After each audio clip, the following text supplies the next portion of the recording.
성도 여러분 안녕하십니까? 오늘 함께 묵상할 말씀은 누가복음 24장의 내용입니다. 예수님께서는 이미 말씀하신 대로 죽은 지 3일 만에 부활하셨습니다.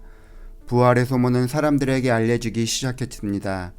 하지만 죽은 사람이 살아났다는 사실을 믿는 것은 쉽지 않는 일이었습니다. 베드로는 일어나서 무덤에 달려갔지만 무덤 문은 열려 있었고 예수님을 감쌌던 세마포만 남아 있었습니다.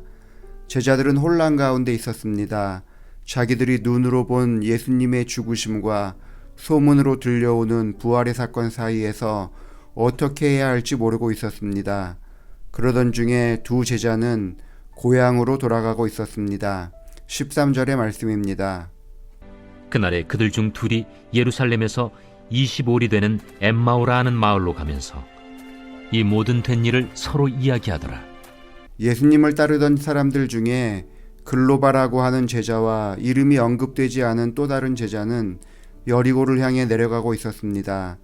그들이 예수님을 따라다녔던 이유는 예수님을 향한 기대가 있었기 때문입니다. 그들이 예수님께 기대했던 솔직한 고백은 21절에 나옵니다. 우리는 이 사람이 이스라엘을 속량할 자라고 바랐노라. 그들은 예수님을 통하여 이스라엘이 구원을 얻을 것이라고 생각했습니다. 그러나 그들의 기대감은 십자가 앞에서 산산조각 나고 말았습니다. 고향을 떠나 예수님을 따라다녔던 시간들이 허지로 돌아가 버렸습니다. 이제는 죽어버린 소망을 붙잡고 있는 대신에 현실 세계에서 살아남기 위해서 돌아가던 중이었습니다. 그런데 그들이 여리고로 떠나는 과정 가운데 예수님이 함께 하십니다. 15절부터 말씀 보시겠습니다. 그들이 서로 이야기하며 문의할 때에 예수께서 가까이 이르러 그들과 동행하시나 그들의 눈이 가리어져서 그인 줄 알아보지 못하거늘 예수께서 이르시되 너희가 길 가면서 서로 주고받고 하는 이야기가 무엇이냐 하시니 두 사람이 슬픈 빛을 띠고 머물러 서더라. 그들은 동행하시는 예수님을 발견하지 못하였습니다. 옆에 함께 하시는 예수님을 알아볼 수 없었던 이유가 무엇일까요? 그것은 그들이 슬픈 빛을 띠고 있었기 때문입니다. 그들의 입장에서 예수님에 대한 소망이 사라졌기 때문에 슬퍼할 수밖에 없었습니다. 그런데 문제는 그들이 슬퍼하지 않아도 된다는 사실입니다. 22절부터의 내용입니다. 또한 우리 중에 어떤 여자들이 우리로 놀라게 하였으니 이는 그들이 새벽에 무덤에 갔다가 그의 시체는 보지 못하고 와서 그가 살아나셨다 하는 천사들의 나타남을 보았다 함이라. 그들은 예수님의 부활의 소식을 이미 들었습니다. 이것은 슬픈 소식이 아니라 기쁜 소식입니다.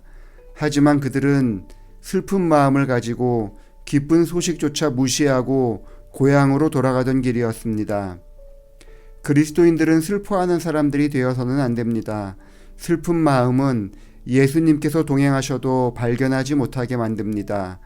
예수님께서 그들과 오랜 시간 동행하셨음에도 불구하고 그들은 자신들과 대화를 나눈 분이 예수님이라는 사실을 전혀 깨닫지 못했습니다. 슬픈 마음은 시야를 좁게 만들어버립니다. 슬픈 마음은 긍정적인 상황도 쉽게 받아들이지 못하게 만드는 것입니다. 예수님이 함께 하셔도 그들은 위로를 받지 못하고 예수님이 함께 하셔도 그들은 이 답답한 현실을 극복하지 못하고 있었습니다. 마음을 긍정적으로 생각하는 훈련을 하는 성도들이 되기 바랍니다. 이것이 단순히 잘 될 거야 라고 자기 확신을 가지라는 말이 아닙니다. 우리는 하나님의 약속이 있기 때문에 슬픔과 절망 가운데서도 희망을 바라보는 사람들이 되어야 합니다.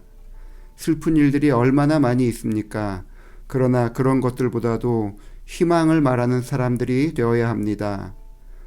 그럼에도 불구하고 예수님께서 부활 후에 12 제자들보다도 앞서서 이 2명의 제자들을 찾아와 주셨습니다.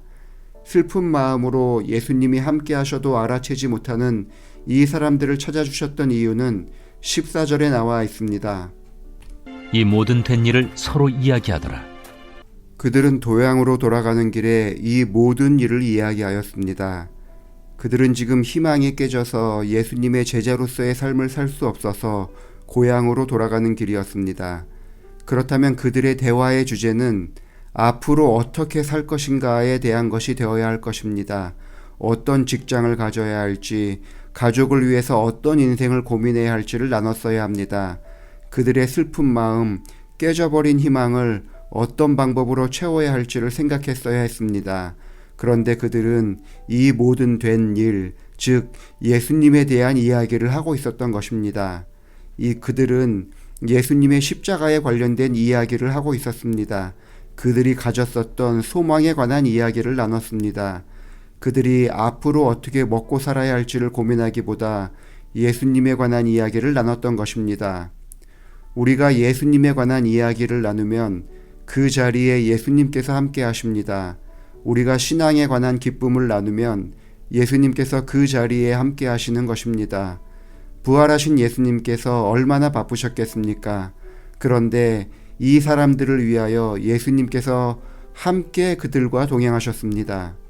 어떤 상황이든 긍정적인 마음으로 신앙을 하면서 어떤 형편이든 예수님에 대하여 더 많이 이야기하는 성도들이 되기를 바라면서 말씀을 마치겠습니다. 기도하시겠습니다. 아버지 하나님, 언제나 우리와 함께 하셔서 우리의 발걸음을 인도하여 주시니 감사합니다. 우리가 슬픈 일을 당한다 하더라도 그 감정에 지배당하지 않게 하시고 우리에게 긍정적이고 기쁜 마음을 허락하여 주셔서 우리와 동행하시는 예수님을 발견하게 하여 주옵소서. 장희규 장로님 가정을 위해서 기도합니다. 정윤숙 집사님과 함께 하나님의 사람으로 인쳐주시고 주의 전과 또 교육사업을 위해서 헌신하게 하셨으니 감사를 드립니다. 시간이 지날수록 더욱 강건하게 하여 주셔서 하나님의 전을 찾아 봉사하는 일에 힘이 빠지지 않도록 역사하여 주옵소서. 미국에 있는 일정, 정아 두 자녀 가정을 축복하여 주셔서 하나님의 능력과 은혜 가운데 건강하고 또 안전한 가운데 그들이 지낼 수 있도록 그들의 삶의 터전을 지키고 또 선하게 인도하여 주옵소서. 예수님의 이름으로 기도합니다. 아멘.